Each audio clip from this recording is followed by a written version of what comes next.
तो आप 10 से 15 हजार रुपए का एप्रिसिएशन अपनी जेब में डाल पाएंगे या बचा पाएंगे। वो पैसा 150 गज पे मोटा मोटा 20 लाख रुपए बचा पाएंगे। कल को अगर वो बोर्ड देख के आप एक तरह से रश करोगे, इधर दौड़ोगे, तो ऑब्वियसली आप 20 लाख रुपए प्लस लेके लोगे। तो 2025 का जो ये क्वार्टर है,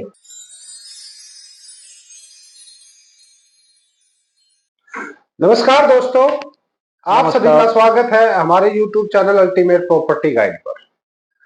दोस्तों, आज जो हमारा पॉडकास्ट रहने वाला है आशीष जी के साथ, सबसे पहले तो आप इस पॉडकास्ट को सेव कर लेना, क्योंकि फ्यूचर में जो चीजें होने वाली हैं या जो फ्यूचर में प्रोजेक्ट्स आ रहे हैं, आप उन सब प्रोजेक्ट्स को इस वीडियो के थ्रू आप देख सकते हो। आप उन सब प्रोजेक्ट को इस वीडियो से आज समझ सकते हो। तो सबसे पहले मैं फिर आपसे रिक्वेस्ट करूंगा कि इस वीडियो को सेव कर लेना, क्योंकि आज का जो पॉडकास्ट है हमारा वो बहुत ही बेहतर होने वाला है और आप लोगों को सारी चीजें सोनीपत में जो होंगी या होने वाली हैं उन सब चीजों के बारे में आप यहाँ पे देख पाओगे और आशीष जी हमें उन सब चीजों के बारे में बताएंगे। आशीष जी, वेलकम है आपका हमारे यूट्यूब चैनल पर। Thank you very much. आप हमारे जो भी व्यूवर्स हैं, जो हमारे इन्वेस्टर्स हैं, उनका डे टू डे हमसे पूछना होता है कि क्या सोनीपत में नया हुआ है और क्या सोनीपत में नया होने वाला है। तो आप उसके बारे में थोड़ा हमें अपडेट दें कि सोनीपत में आने वाले टाइम में क्या क्या चीजें होंगी। देखो नरेंद्र, अभी काफी फोकस गवर्नमेंट का भी सोनीपत पे हो गया है, क्योंकि रेवेन्यू बेसिकली जनरेट जो होगा वो एक बड़ा इंडस्ट्रियल एरिया डेवलप हो ही रहा है। सोनीपत में आपके राई में, कुंडली में, बड़ी में इंडस्ट्रियल एरिया पहले ही HSIDC के थे। बिल्कुल। और मारुति और टाटा और हीरो जैसे ब्रांड जब यहाँ पे आ रहे हैं, तो रेवेन्यू के मामले में तो गवर्नमेंट के पास कोई ऐसा एक्सक्यूज बचेगा नहीं कि भाई इस एरिया से रेवेन्यू नहीं है तो हम डेवलपमेंट कैसे करें। बिल्कुल सही बात। अब नया जो है, नया अपडेट ये है कि सबसे पहली चीज तो अभी रिसेंटली एक मार्केट का सर्वे भी किया था वर्मा जी ने दिल्ली में। ओके। स्टोन मार्केट जो है बेसिकली करोल बाग के पास, ओके, वो सबसे पहले तो वो कुंडली में शिफ्ट होने वाली है। ओके। उसके लिए प्रपोज जो है लैंड पुलिंग भी की जा रही है कि कहाँ पे उसको शिफ्ट करना है। तो ये एक नया अपडेट लोगों को मिल जाता है। खारी बावली भी वहां से शिफ्ट होने वाली है, जिसमें ड्राई फ्रूट का, आपका मसाले का और वो जो काफी काम है, वो ऑलरेडी राई में उसका लैंड एलोकेट हो रखा है। उस पे एक तरह से कंस्ट्रक्शन का जो काम है वो एक तरह से स्टार्ट हो गया है, ताकि पहले ही इंफ्रास्ट्रक्चर डेवलप कर दिया जाए और एक बसी बसाई मार्केट जो है वो किसी तरह से उस वहां के जो ट्रेडर्स हैं स्टेबल करने में चैलेंजेस ना आए, उनको वो चैलेंज फेस ना करने पड़े। उनका जो रूटीन के जो काम है उनमें कोई भी ऑब्स्टेकल्स या हर्डल्स ना आए, ताकि वो डे फर्स्ट से ही अपना काम कर सके। बिल्कुल। तो खारी बावली यहाँ पे फिर शिफ्ट की जा रही है। भगीरथ पैलेस भी एक काफी कंजेस्टेड एरिया है, जो लोग दिल्ली में रहते हैं वो जानते भी होंगे, लाल किला के आसपास वो पड़ता है। रोड का भी थोड़ा सा वहां पे काफी कंजेस्टेड ही रहता है, आना जाना, जाम्स भी वहां खूब लगते हैं। तो भगीरथ पैलेस के लिए भी लैंड पुलिंग इस टाइम कुंडली में चल रही है और उसको भी एक तरह से यहाँ पे शिफ्ट किया जाएगा।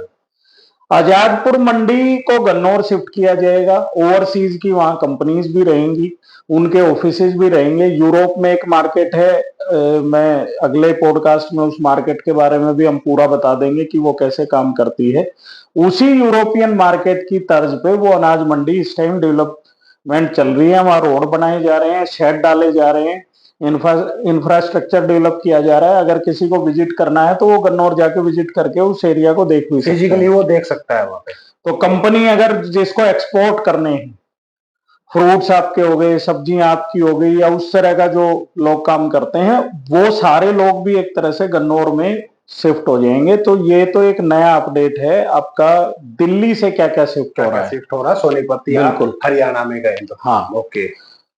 अब एक नया अपडेट फिर आ जाता है हमारा मेट्रो लाइन को लेके।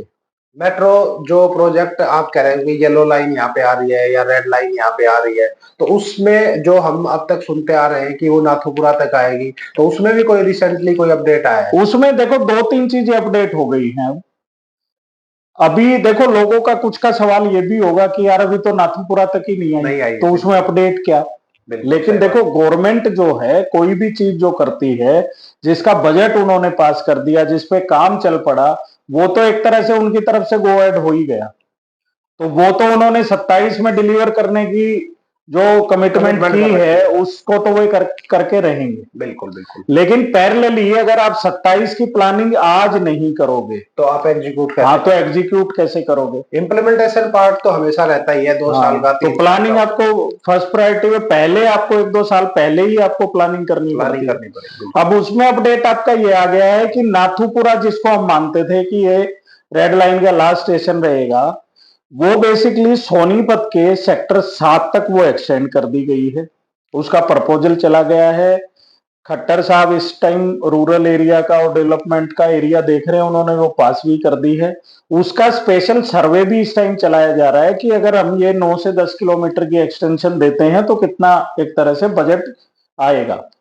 और ये जो बजट है ये एलोकेट भी सिर्फ आपको BJP government, Haryana BJP government को करना है, इसमें दिल्ली का कोई रोल भी नहीं है। तो ये प्रोजेक्ट इसलिए भी नहीं फंसने वाला कि भाई आपको कुछ पैसा दिल्ली दे रही हो, कुछ पैसा हरियाणा दे रहा हो, तो ये एक तरह से हम मान सकते हैं। आज की डेट में अगर बात करें तो जो प्राइम रिस्पॉन्सिबिलिटी ऑफ डेवलपमेंट है वो हरियाणा गवर्नमेंट की। बिल्कुल, आप ये कह रहे हो। तो हरियाणा गवर्नमेंट को एक्चुअल में जिस तरह की डेवलपमेंट्स वो खरखोदा में करना चाहते हैं या एज वेल एज सोनीपत में करना चाहते हैं, तो उन सब चीजों को अप ले जाने के लिए या उन सब चीजों को बैकअप देने के लिए उनको ये जो इंफ्रास्ट्रक्चर की हम जिसकी बात कर रहे हैं ये उनको वेल ऑन टाइम करना पड़ेगा। बिल्कुल, यही कह रहे हो आप। अब येलो लाइन भी हमारी बादली से और सीधी आपका गुड़गांव जाती थी, बिल्कुल, उसका एक्सटेंशन का भी प्रपोजल दे दिया गया है। ये न्यूज काफी न्यूज़पेपर में भी, आपका सोशल मीडिया पे भी, आज से अगर हम 20-25 दिन बैक की बात करेंगे तो उस टाइम काफी चल रहा था ये फेज, तो उसको भी अप्रूवल के लिए एक तरह से भेज दिया गया है और उसका सर्वे भी एक तरह से स्टार्ट हो गया है। तो आप जिस तरह की अपडेट्स यहाँ पे अभी बता रहे हो कि वहां से बहुत सारी मंडी शिफ्ट होगी या आपने बोला कि कोई बिजनेसमैन भी वहां से मूव करना पड़ेगा, तो यहाँ के जो रियल स्टेट जो आपने बताया मेरे को नाथुपुरा से लेके सेक्टर 7 तक का सोनीपत का, तो यहाँ पे जो दीनदयाल के प्रोजेक्ट्स भी काफी ज्यादा आए हुए हैं, तो रियल स्टेट की मार्केट पे इन सब चीजों का क्या इम्पैक्ट पड़ेगा और आप किन प्रोजेक्ट्स को सजेस्ट करोगे? बेसिकली क्या होता है कि किसी भी चीज के लिए आप जैसे कह रहे हो कि फोरकास्टिंग करनी पड़ती है या इम्प्लीमेंटेशन में थोड़ा टाइम लगता है, तो उसी बिहाफ पे हम ये भी जानना चाहते हैं या हमारे व्यूवर्स जो भी हैं हम उनको ये बताना चाहते हैं कि किन किन प्रोजेक्ट्स पे इन सब चीजों का इम्पैक्ट आएगा ताकि वो टाइमली इन्वेस्ट कर सके और वो उस चीज का एडवांटेज ले सके। देखो यहाँ पे 2-3 सेक्टर पड़ते हैं। सेक्टर 83 जिसमें आपका पीपी ग्रीन सिटी पड़ता है, वन प्रस्था आपका पड़ता है, द हेरिटेज, हाँ।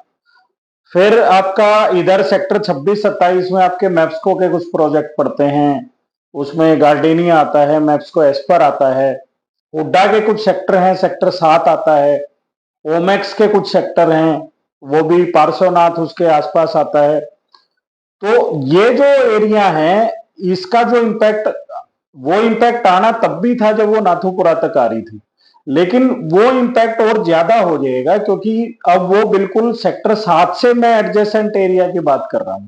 तो जो लाइन जिस मेट्रो को आपको 9 किलोमीटर जाके किसी ट्रांसपोर्ट से आपको पिक करनी थी, अब वो आप सामने से पिक कर पाओगे, तो ऑब्वियसली इसका इम्पैक्ट आपका 20-25% और उस प्राइस को हाइक कर देगा। और वो आपकी हेल्प करेगा ये जो कम्यूटिंग में कि आपको दिल्ली जाना है, खरखोदा जाना है या कहीं पे भी आपको मूव करना है, क्योंकि मेट्रो के जो भी प्रोजेक्ट्स जहां भी जिस शहर में भी आए हैं या हमने सबसे पहले दिल्ली में देखा था, तो बहुत ज्यादा लोगों को कहीं भी ट्रेवल, मेरठ भी उसका इस टाइम पे एक एग्जांपल काफी इजी हो गया था। इवन दो हम जब गुड़गांव में भी थे, गुड़गांव में हमने देखा जब मेट्रो नहीं थी तो काफी ज्यादा प्रॉब्लम्स होती थी आने जाने में। उसके बाद आज की डेट में गुड़गांव में अगर आपको कहीं से कहीं भी मूव करना है तो आप इजीली जा सकते हो। बिल्कुल, तो सेम वी आर, हाँ, मतलब उसी सिनेरियो पे सोनीपत चल रहा है और मतलब गुड़गांव भी ग्रोथ करता रहेगा, सोनीपत भी करता रहेगा। लेकिन अगर हम आज की कंडीशन की गुड़गांव की बात करें तो आने वाले 5-10 साल के बाद अगर आप देखोगे जो कंडीशन गुड़गांव की आज है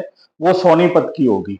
हालांकि गुड़गांव उससे और आगे मूव कर चुका होगा, बट एक हम कंपैरिजन या एक हम देख सकते हैं जो चीजें ऑलरेडी ग्राउंड पे एग्जीक्यूट हो चुकी हैं, हम उनसे लेसन ले सकते हैं कि वहां ये चीजें हुई थी तो उन्हीं के बिहाफ पे ये सारी चीजें यहाँ पे हो। बिल्कुल बिल्कुल लेसन लेना चाहिए। अगर हमें देखो, मैं इसमें एक ना बड़ा पिंच पॉइंट एक बोलना चाहूंगा। देखो, इन्वेस्टमेंट हर आदमी का फर्ज है, करना, क्योंकि पैसा आप रखोगे या खर्च कर दोगे, दोनों ही केस में अप्राइजल नहीं देता। बिल्कुल नहीं आता। इन्वेस्टमेंट में ही आपको एक अच्छा खासा अमाउंट आपको एक अप्राइजल दे पाएगा, प्रॉफिट दे पाएगा। और ये इसलिए मैंने बोला कि फर्ज है भाई, किसी का बच्चा अगर आज परेशानी महसूस कर रहा है, किसी के बच्चे को आज पूरी फैसिलिटी नहीं मिल रही, अगर वो उनको देख के भी अगर वो मोटिवेट नहीं हो रहा इन्वेस्टमेंट के लिए, तो उसको कोई चीज मोटिवेट नहीं कर सकती। बिल्कुल सही बात है, क्योंकि ये जो आप चीजें कह रहे हो, ये आज से 5 साल पहले, 10 साल पहले लोग गुड़गांव में भी सोचते थे कि उस टाइम पे अगर हम इन्वेस्ट कर देते, या आज भी हम लोगों से बात करते हैं, हमारे इन्वेस्टर्स आते हैं या किसी के रिलेटिव से बात होती है, तो वो लोग भी कहते हैं कि आज से 10 साल पहले अगर हमने गुड़गांव में इन्वेस्ट किया होता तो हमारा फ्यूचर कुछ और होता या हमारा बैंक बैलेंस कुछ और होता। हाँ, बिल्कुल, तो सेम चीजें यहाँ सोनीपत में भी हो रही है। अगर आप टाइमली यहाँ पे इन्वेस्ट करोगे तो आपको भी काफी सारे एडवांटेज देखने को मिल सकते हैं। उसके अलावा आपने बात की मेट्रो की, मेट्रो के अलावा भी कुछ रेल के प्रोजेक्ट्स की अगर हम बात करें, रेलवे भी काफी अच्छे से काम कर रही है गवर्नमेंट के साथ कोऑर्डिनेशन। देखो रेलवे में प्रोजेक्ट्स है जो रेलवे में भी ये बेसिकली एक तो ऑर्बिट रेल सिस्टम, बिल्कुल वो इस टाइम अगर किसी को ये डाउट है कि उस पे काम नहीं हो रहा, तो वो यहाँ से आप केएमपी पकड़िए और आप मानेसर जाइए, आपको वो लाइन हाईवे के साथ साथ उसकी लेवलिंग और वो सारा होता हुआ आपको ऑर्बिट रेल सिस्टम का दिख जाएगा। 2026 में वर्किंग हो जाएगी। दूसरा एक आपका जो रैपिड रेल ट्रांजिट सिस्टम है, वो भी इनका 2031 तक का प्रोजेक्ट है, क्योंकि जो सोनीपत का आपका मास्टर प्लान है वो 2031 का है, तो सारे रोड और सारे प्रोजेक्ट 2031 से पहले फुल फ्लैश में हो जाएंगे, होने हैं, उनकी जिम्मेदारी भी है। और 2029 तक गवर्नमेंट भी सेम रहने वाली है। इस टाइम इस मामले में मैं इस गवर्नमेंट को थोड़ा सा अप्रिशिएट भी करूंगा कि ये टाइमलाइन को, चीजों को पकड़ के चलते हैं और ये टाइम ले करते हैं। तो रैपिड रेल में ऑर्बिट रेल आपका है, वर्किंग चल रही है, 26 में शुरू हो जाएगा। पानीपत तक रैपिड रेल हमारी आनी थी, वो अब करनाल मधुबन तक एक्सटेंड कर दी गई है। लेकिन अभी जो बजट एलोकेट हुआ है वो पानीपत तक ही हुआ है। सर्वे पानीपत से करनाल मधुबन का इस टाइम पे वो कर रहे हैं। लेकिन वही पुराने जो हमने अभी पीछे एक लाइन बोली, उसी पे आते हैं कि अगर उनको पानीपत से भी एक्सटेंड करनी है तो पानीपत तक तो उनको पहुंचना पड़ेगा। और सर्वे उनको इसलिए चाहिए कि करनाल मधुबन तक अगर लेके जाना तो उनके पास कॉस्ट का पता होना चाहिए, तो वो करिए, शायद एक ही फेज में देंगे।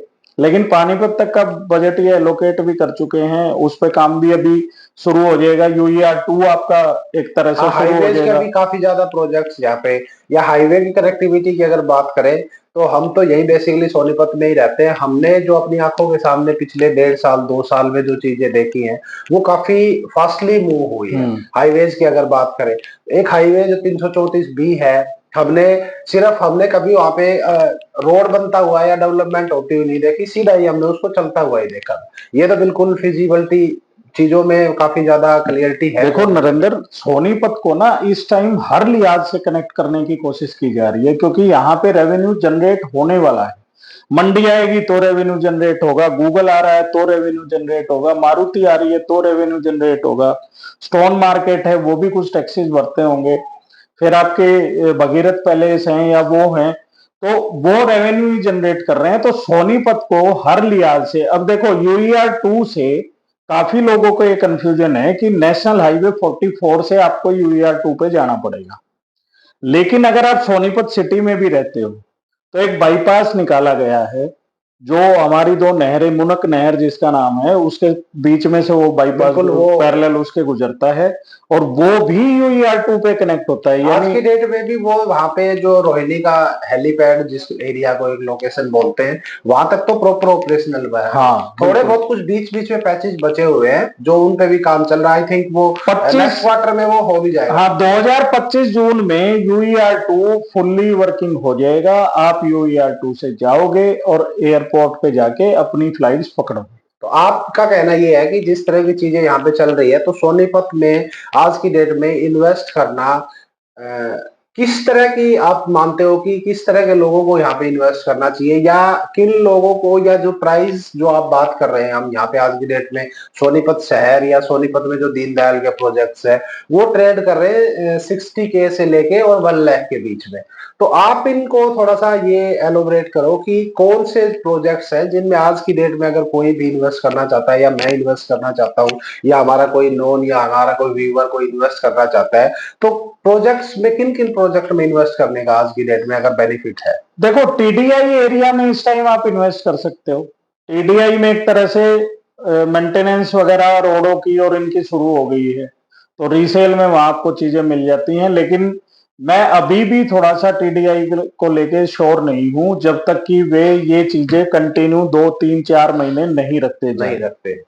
उसके अलावा अगर हम देखते हैं तो सबसे पहली चीज, किसी भी कस्टमर को अगर प्रोजेक्ट लेना चाहिए तो वो 2016 के बाद का लेना चाहिए, जो रेरा के अंडर आता हूं।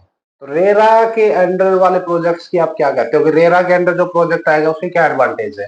उसके एडवांटेज, हाँ, क्या होता है ऐसा जिससे कि कस्टमर ये सोचे कि नहीं ये अप्रूव्ड या रेरा अप्रूव्ड प्रोजेक्ट है, तो उसका क्या बेनिफिट है? देखो, रेरा से पहले जब रेरा नहीं आया था नरेंद्र, उस टाइम भी कोई भी ऐसी अथॉरिटी इस कंट्री में नहीं थी जो आपके कंस्ट्रक्शन के और बिल्डर की टाउनशिप के जो रूल हैं उनको वो ये फ्रीज करती हो कि भाई ये कैसे बिकेगा, आप क्या बनाओगे, डेवलपर को बाउंड करती हो, कितना आप इंटरेस्ट चार्ज कर सकते हो, कितने दिन में आपको चीज हैंड ओवर देनी है, या ये पैसा आपने कस्टमर से ले लिया है तो ये पैसा आप कहाँ कहाँ यूटिलाइज कर सकते हो। क्योंकि पहले काफी ज्यादा डिस्प्यूट होते थे कि किसी ने कहीं पे बुकिंग की तो उनको हैंड ओवर नहीं मिल पाता था, उसको 10-10 सालों तक हैंड ओवर नहीं हुई। क्योंकि देखो कोई भी अगर आदमी, कोई भी इंसान है या कोई भी इन्वेस्टर है, वो पैसा लगाता है तो वो अपनी एक्चुअल में हर चीजों में सॉर्टिंग करके, या कुछ सारी चीजें ऐसी होती है कि अपना जो उसने लाइफ में 2 साल में, 10 साल में, 20 साल में, 15 साल में जो पैसा जमा किया है अपनी जमा पूंजी लगाता है। बिल्कुल। तो क्योंकि उसमें रिस्क फैक्टर अगर है तो फिर किसी चीज का कोई फायदा नहीं। तो 2016 के बाद के प्रोजेक्ट में जाओ, रेरा के देखो 2-3 फायदे हैं, ये दोनों के फायदे के लिए लाया गया था, बिल्डर के लिए भी और आपका इन्वेस्टर के लिए भी, कस्टमर के लिए भी। लेकिन इसमें 80% जो चीजें हैं वो कस्टमर को ध्यान में रखते हुए इसके रूल रेगुलेशन बनाए गए हैं। सबसे पहली चीज तो कोई भी बिल्डर है उसको एक फिक्स टाइम मिलता है हैंड ओवर करने का कि भाई ये आपका टेन्योर रहेगा इस टाउनशिप का, और ये आपको उस दौरान आपको ओसी भी लेना होगा, आपको यूजी टैंक भी बनाने होंगे, आपको ट्रांसफॉर्मर्स भी रखने होंगे, और आपको प्लॉट हैंड ओवर कर देना है रजिस्ट्री के लिए।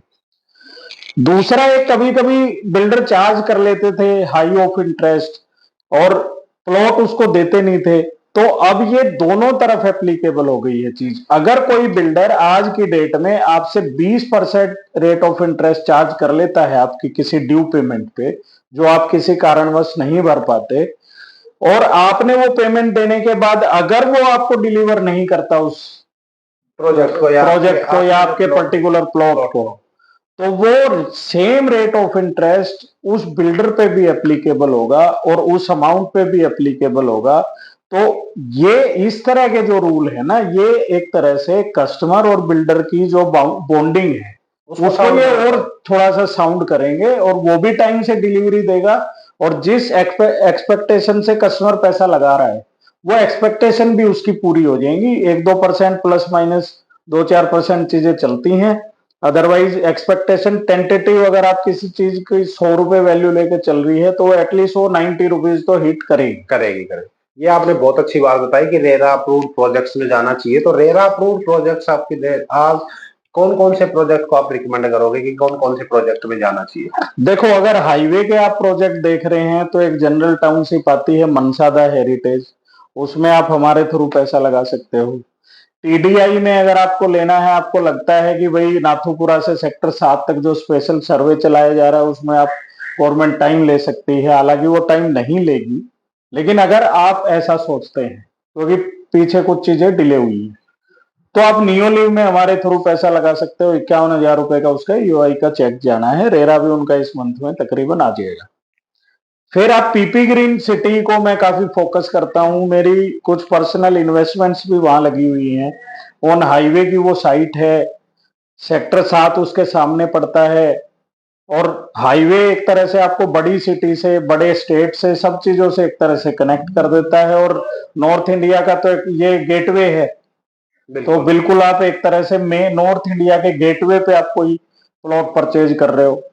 फिर आप मैप्सको में एस्पर में ले सकते हो। SGIT एक है, अभी हम मीटिंग भी उनसे करके आए थे, जो 334B पे है। 334B पे है, वो बिल्कुल 334B पे है। वो लोकेशन काफी अच्छी है, उसके लिए भी हम आपको रिकमेंड करते हैं। आपको अगर SGIT से रिलेटेड कोई भी अपडेट आपको चाहिए तो आप हमें कांटेक्ट कर सकते हैं। वो प्रोजेक्ट भी काफी अच्छा प्रोजेक्ट है। तो आशीष जी, ये तो आपने बताई बहुत सारी चीजें, उसके अलावा आप हमारे व्यूवर्स हैं या जो हमारे इन्वेस्टर्स हैं, उनको क्या आप सजेस्ट करना चाहोगे कि क्या ये टाइम सही टाइम है इन्वेस्टमेंट का, या उनको और थोड़ा मार्केट को देखना चाहिए? आपका क्या है कि जो इस क्वार्टर में जो इन्वेस्ट नहीं कर पाए तो नेक्स्ट क्वार्टर उनके लिए कैसा रहने वाला है? देखो नरेंद्र, इन्वेस्टर के लिए सबसे अहम होता है ज्यादा से ज्यादा प्रॉफिट लेना। अब मैं कुछ चीजें इसमें कवर कर देता हूं कि सोनीपत को कैसे डेवलप किया जा रहा है। सबसे पहली चीज तो बस स्टैंड को हाईवे पे लेके आ रहे हैं। बिल्कुल लेके आ रहे हैं। कुंडली के पास एक हाईवे और पास हो गया है, वो एलिवेटेड रहेगा। NH44 के ऊपर ही एक एलिवेटेड हाईवे रहेगा, जो आपको कुंडली से अच्छी एक बेहतर कनेक्टिविटी भी देगा। प्लस दिल्ली से जो लोग आ रहे हैं उनको कुंडली में जो चौक बन रहे हैं मेन पे, जहां से लोग मूव करते हैं, वहां उनको ट्रैफिक नहीं फेस करना पड़ेगा। इंटरसिटी बस यहाँ पे चलाई जा रही है JBM की, वो चल भी गई है। आप अगर आओगे तो आपको बस चलती हुई भी दिख जाएगी। ये कनेक्टिविटी और बढ़ा दी जाएगी। सोनीपत का जो एरिया है वो तकरीबन 900 स्क्वायर किलोमीटर का एरिया है अभी करंट आज के डेट में। जितने आपका एक तरह से उसको एक नया एक अलग से पॉडकास्ट बना भी देंगे हम कि सोनीपत का एरिया कितना है, चीजें क्या आ रही हैं। तो ये अब कल को अगर इनको मेट्रो के बोर्ड वहां पे लगे, अगर कस्टमर को दिख गए, या कोई डिमार्केशन इनको रैपिड रेल की दिख जाती है, तो आई थिंक आप उस डिमार्केशन और उन बोर्ड को देखने से पहले अगर आप पैसा लगा लेंगे तो आप 10 से 15 हजार रुपए का एप्रिसिएशन अपनी जेब में डाल पाएंगे या बचा पाएंगे। वो पैसा 150 गज पे मोटा मोटा 20 लाख रुपए बचा पाएंगे। कल को अगर वो बोर्ड देख के आप एक तरह से रश करोगे, इधर दौड़ोगे, तो ऑब्वियसली आप 20 लाख रुपए प्लस लेके लोगे। तो 2025 का जो ये क्वार्टर है, जून जुलाई तक, ये इस टाइम बढ़िया इन्वेस्टमेंट का टाइम है। बोर्ड आपके 25 में नहीं दिखेंगे तो आपको 26 के फर्स्ट क्वार्टर में आपको दिखने लगेंगे वहां पे। फिर यहाँ पे चीजें एक तरह से 15 हजार रुपए अप्रिशिएट हो जाएंगी। तो वो आप देख लीजिए कि भाई आपका बजट 20 लाख रुपए प्लस देना अलाउ करता है या आपको आज ही एंट्री उसमें कर लेना। आपका कहने का मतलब है कि राइट टाइम है। बिल्कुल राइट टाइम है सोनीपत में। तो आशीष जी, आपका बहुत बहुत धन्यवाद इतनी सारी अपडेट्स देने के लिए, और जो आप चीजें बताते हो वो हमारे व्यूवर्स को भी काफी अच्छी लगती है। तो दोस्तों, ये जो हमने पॉडकास्ट बनाया था, इसके पीछे बेसिकली हमारा यही था मोटिव कि आप लोगों को अपडेट्स मिले और आप टाइमली यहाँ पे इन्वेस्ट करें, ताकि आप, हमारा एक ही सजेशन रहता है हर किसी इन्वेस्टर को, आप इन्वेस्ट करने का वेट ना करें, आप इन्वेस्ट करने के बाद वेट करें, ताकि आप उस एप्रिसिएशन को ले सके और आप उन सब चीजों का एडवांटेज उठा सके। तो आशीष जी, आप अपनी तरफ से एक कुछ और दो बातें इनको ऐसी बताओ कि जिससे हमारे इन्वेस्टर्स को लगे कि नहीं, this is the right time of investment, ताकि वो यहाँ पे चीजें अवेल करें और उनको टाइमली किसी भी तरह का नुकसान ना उठाना पड़े। तो उसमें आप क्या रिक्वेस्ट करोगे हमारे? देखो, मैं रिक्वेस्ट सिर्फ इतना ही करना चाहूंगा। वैसे तो हमारे जो इन्वेस्टर हैं वो समझदार हैं और काफी मैच्योर कस्टमर अपने पास आता है जिनसे हम डील करते हैं। तो वो एक तरह से अपना एक्सपीरियंस लेके और कैलकुलेशन लेके बैठे हुए हैं। लेकिन फिर भी मैं आपको ये बोलना चाहूंगा कि सोनीपत आज की डेट में एक फ्रंटियर मार्केट है और फ्रंटियर मार्केट आपको हर साल एप्रिसिएशन देता है। और कोई भी बड़ी सिटी, चाहे आप गुड़गांव ले लो, चाहे सिंगापुर ले लीजिए, चाहे आप मलेशिया की ले लीजिए, दुबई, वो कभी ना कभी फ्रंटियर मार्केट रहा था। तो अगर आप अपने घर के पास, यानी दिल्ली, गुड़गांव या नोएडा या अंबाला या पानीपत वाले या जींद वाले लोग इन्वेस्ट करना चाहते हैं, तो आपके पास एक बड़ा मौका है। एक बढ़िया आपको फ्रंटियर मार्केट इन्वेस्टमेंट के लिए मिला हुआ है। वहां अपना पैसा आप इन्वेस्टमेंट करिए और बढ़िया आप अप्रिसिएशन भी उठा सकते हैं। प्लस मेट्रो सिटी होने के बाद आप रह भी सकते हैं। तो आशीष जी का कहने का मतलब ये है कि 2025 में जो आप लोगों के पास मौका है इन्वेस्टमेंट का, वो आपके पास 26 में नहीं होगा, आपके पास 27 में नहीं होगा। तो दोस्तों टाइम रहते यहाँ पे इन्वेस्ट करें। और आप लोग जो हमारे पॉडकास्ट को देखते हो और जो प्यार आप लोगों से मिल रहा है उसके लिए thank you for watching our videos. Ashish ji thank you, आप टाइम टू टाइम अपडेट देते रहते हैं उसके लिए। तो दोस्तों अगर आप हमारे चैनल को फर्स्ट टाइम देख रहे हैं तो लाइक करें, शेयर करें, सब्सक्राइब करें ताकि ऐसी अपडेट्स हम आपको देते रहे। तो again thank you for watching our videos. Thank you.